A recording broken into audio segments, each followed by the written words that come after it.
Cricket player की सुनो, वो क्रिकेट प्लेयर, वो टीम ने उसको 10 करोड़ में खरीदा। आपने बांग्लादेश को 120 करोड़ रुपए 2025 में दिए एड और ग्रांट में।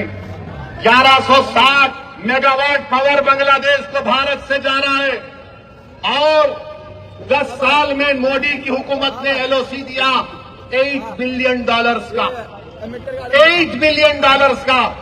और तुम नफरत करते हो मुसलमानों से। मैंने पार्लियामेंट में खड़े होकर कहा था कि बांग्लादेश की, हमारे हिंदू भाई बहनों की मंदिरों का तहफ़्फ़ुज़ होना चाहिए। आप पैसे दे रहे हैं और यहाँ पर बीजेपी के लोग, क्योंकि महाराष्ट्र का इलेक्शन है, महाराष्ट्र की और मुंबई की जनता को बोल रहे थे तो हमने एक बांग्लादेशी को भिजा दिया। अरे एक और तो भिजाओ ना, जो मोदी की बहन बनकर दिल्ली में बैठी हुई है। क्या आप चाहते हो मोहतरमा बांग्लादेश जाए? आप चाहते हो बांग्लादेश को दे दिया जाए? तो लगाओ नारा, नारे तकबीर। मोदी जी सुनो, ये आवाज आ रही है, लेके जाओ, उसको निकालो, उसको पहुंचाओ बांग्लादेश। दोस्तों, महाराष्ट्र में जाकर के असदुद्दीन ओवैसी ने बगैर नाम लिए कहीं ना कहीं शाहरुख खान का समर्थन कर दिया है। उन्होंने जो लोग शाहरुख खान को ट्रोल कर रहे हैं उन्हें बुरी तरीके से ट्रोल कर दिया और ये कहा कि आज एक प्लेयर को किसी ने खरीद लिया अपनी टीम में तो इतना बवाल मच गया है। लेकिन वो ये सवाल क्यों नहीं पूछते कि भाई अरबों अरब रुपया जो भारत सरकार ने बांग्लादेश को दिया वो क्यों दिया, इसका हिसाब क्यों नहीं लिया जा रहा है। आप तमाम लोग जानते हैं आईपीएल होने वाला है और कोलकाता नाइट राइडर्स ने एक प्लेयर मुस्तफिजुर रहमान को अपनी टीम में शामिल किया लगभग 9-9.5 करोड़ रुपए में। लेकिन जो लोग अरबों रुपए दे रहे हैं बांग्लादेश को, उनसे सवाल क्यों नहीं पूछा गया। आज जो भारतीय जनता पार्टी के लोग और कहीं ना कहीं इस देश में कई ऐसे धार्मिक गुरु हैं जो शाहरुख खान को इसलिए टारगेट कर रहे हैं कि भाई वो मुसलमान हैं और इसलिए टारगेट कर रहे हैं कि बांग्लादेश के एक प्लेयर को उन्होंने खरीद लिया, तो सवाल जयशाह से क्यों नहीं पूछा गया?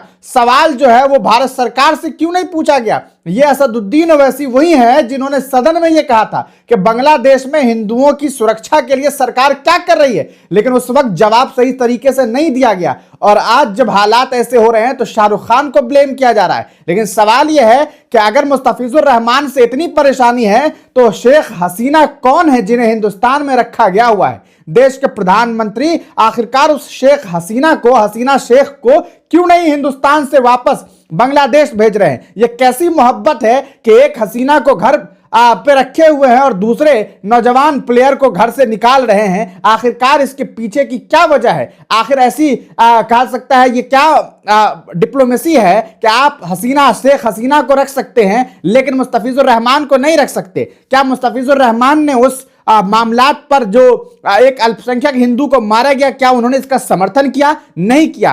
क्या हमारे मुल्क और बांग्लादेश जो मुल्क है उन दोनों के बीच कोई जंग शुरू हो गई है? शुरू में यह बयान बीसीसीआई की तरफ से सामने आया जो मीडिया के सोर्सेज से निकल करके आई कि भाई बीसीसीआई ने कहा है कि हम कोई ऐसा नहीं है कि बांग्लादेश से और हमारे मुल्क का रिश्ता जो है इतना खराब है कि मैच नहीं होगा, वो भारी दबाव के बाद। लेकिन सवाल यही है और ये सवाल अब बड़े बड़े लोग पूछ रहे हैं, पत्रकारों ने ये सवाल पूछना शुरू कर दिया। राजदीप सरदेसाई ने तो बाज़ाब्ते ये कहा है कि भैया ये बताया जाए कि देश गृह मंत्रालय के द्वारा चलाया जा रहा है, रक्षा मंत्रालय के द्वारा चलाया जा रहा है या फिर कट्टरपंथियों के हिसाब से फैसले लिए जा रहे हैं। आप असदुद्दीन ओवैसी के इस बयान को किस तरीके से देखते हैं? कहीं ना कहीं उन्होंने नाम तो नहीं लिया लेकिन महाराष्ट्र में पहुंच करके गोवंडी से उन्होंने जिस तरह की बातें की, ऐसा लगा कि उन्होंने कहीं ना कहीं शाहरुख खान का भी बचाव कर दिया है। आप क्या सोचते हैं? अपनी राय कमेंट सेक्शन में जरूर लिखिएगा।